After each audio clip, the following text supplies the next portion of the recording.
Je me suis pas brûlé les ailes encore. Ce projet, en fait, c'est le mien. C'est moi qui l'ai bâti, c'est moi qui l'ai amené jusqu'ici, c'est moi qui vais continuer à le mener. C'est important parce que j'avais besoin peut-être de me prouver quelque chose, je pense. Peut-être un manque de confiance en soi que j'ai réussi à combattre. Mais c'est important de pouvoir se dire, bon, si je réussis, je dois à moi, et si je réussis pas, c'est ma faute aussi. Je doute tous les jours. Tous les jours, on se remet en question.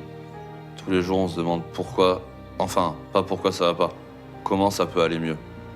Aujourd'hui, je suis à mi-chemin. Je suis dans le moment où il faut rien lâcher.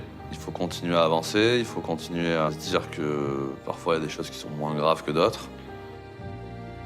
Je peux citer cette phrase de René Char qui est « Là où nous sommes, il n'y a pas de craintes urgentes ». Je ne vais pas m'attarder et essayer de désirer des choses improbables. J'essaie de vivre pleinement aujourd'hui, et puis on verra plus tard. C'est très dur d'arriver à savoir si on est heureux ou pas, mais oui, je suis heureux. De me lever le matin et d'aller faire quelque chose qui me plaît.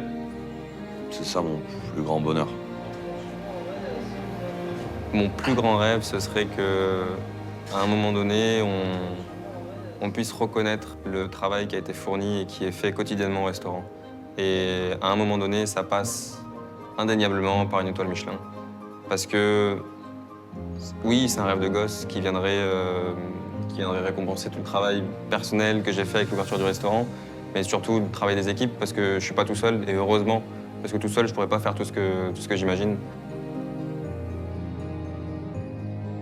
On souhaite toujours que l'exploitation continue. Ça, c'est un peu le rêve de tous les agriculteurs. C'est un peu le rêve qu'on ne dit pas, mais qu'il y ait une 7e génération qui fasse quelque chose, qui poursuive ce projet ou un autre, hein, mais qu'on continue, qu'on garde la maison, qu'on garde les arbres, qu'on garde la ferme. J'aimerais que moi, dans 10 ans, je me remette en question comme je fais maintenant, pour toujours essayer de chercher les contradictions dans les choses et d'avancer, finalement, dans notre métier, dans notre apprentissage de notre métier.